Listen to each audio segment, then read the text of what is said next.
بسم الله الرحمن الرحیم. په سمون زده کړې د اکاډمۍ کې درته هرکلی وایم. دا ویډیو مو د کانکور د ثبت نام لپاره جوړه کړې چې څنګه کولی شو خپل نوم آنلاین چک کړو. که چېرته زموږ د کانکور په ثبت نام کې څه ستونزه کولی چې دا ستونزه په آنلاین طریقې حل کړو، نو دا ویډیو تر پای وګورئ او د نورو ویډیوګانو لپاره زموږ د یوټیوب چینل او فیسبوک در سره وڅارئ. په خپل فیسبوک پاڼه باندې یو اعلان نشر کړی چې دا اعلان د ازموینې د ملي ادارې لخوا نه خپور شوی و. په دې کې د هغه کانکور زده کړیالانو لپاره معلومات دي کوم چې عمومي متفرقه یا د دیني علومو او اختصاصي کانکور ازموینه کې ګډون کړی دی. نو د دې لیست دلته په دې لینک کې تاسو کتلی شئ. که چېرته ستاسې په نوم یا د پلار نیکه نوم همدارنګه په لیسا یا بل داسې څه ستونزه ستاسې په ثبت نام کې موجوده وي، نو تاسې کولی شئ چې په دې لینک باندې کلیک وکئ او خپل معلومات په دقیق ډول تاسو چک کئ. دغه دوه شنه لینکونه چې ګورئ په دې باندې به کلیک نه کوئ. اول به تاسې په دې ځای اول به د نیکه نوم ورکئ، بیا د پلار نوم او بیا خپل نوم. له دې وروسته به په دې جدول کې ستاسو ټول معلومات راشي. که چېرته ستاسو معلومات رانغلل ستاسو ثبت نام نه دی شوی. که چېرته مو معلومات راغلل او بیا نوم کې فرق و یا د پلار نوم کې د ازموینې محل کې رشته کې لیسه کې ولدیت کې چې هر څه کې فرق و، تاسو کولی شئ چې دغه لاندې کم د پیژندګلوۍ او معلوماتو فارمونه دي دا دواړه دلته ډک کړئ او د اصلاح دپاره یې بیرته ورولېږئ. د ازموینې ملي اداره ده، دلته چې تاسو کله راغلی نو په دې باندې به کلیک وکړئ. د 1999 کال د کانکور ازموینې د ګډون کوونکو معلومات. د دې نه وروسته خپل ولایت غوره کړئ. نو تاسو به راشئ چې تاسې کوم ولایت کې ثبت نام کړی دی.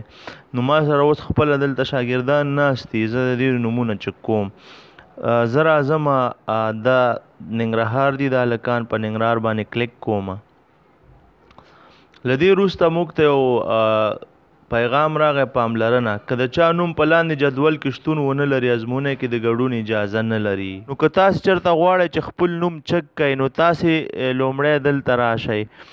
اول قدم کې دلته تاسو د نیکه نوم ورکئ. دلته ما سره چې کوم شاګرد ناست دی ابراهیم نومیږي، د ابراهیم د نیکه نوم ولی محمد دی. له هغې وروسته د پلار نوم دلته د پلار نوم ورکول کېږي. د پلار نوم یې چې دی سمین الله دی او ابراهیم چې خپل نوم یې ابراهیم دی ما سره ناست دی، د دې نوم ما چک کړه.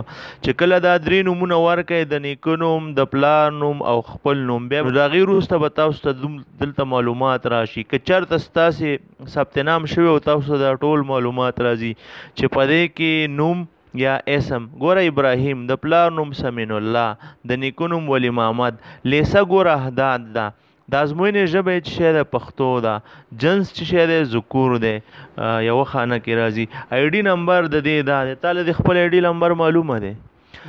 تاسو کولی شئ چې دا معلومات ځان سره وساتئ چې کله تاسې خپل ثبت نام ولید، نوم او د پلار نوم هر سم چک کړل سم و، نو څه مشکل نشته. تاسو ته څه کول پکار دي؟ تاسو ته خپل آی ډي نمبر نوٹ کول پکار دي چې په دې باندې ستاسې خپل فارم راځي. د دې نه یو سکرین شاټ اخلم بیا وله ورکوم. دا معلومات ما دلته دې چک کړل او ویډیو په دې ځای پای ته رسوم.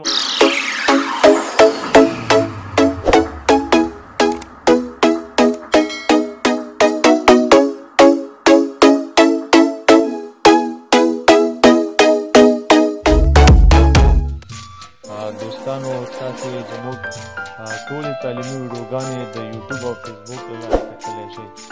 نو هیله لرم چې تاسې زموږ ملتیا وکړئ او زموږ د ټولو پروګرامونو څخه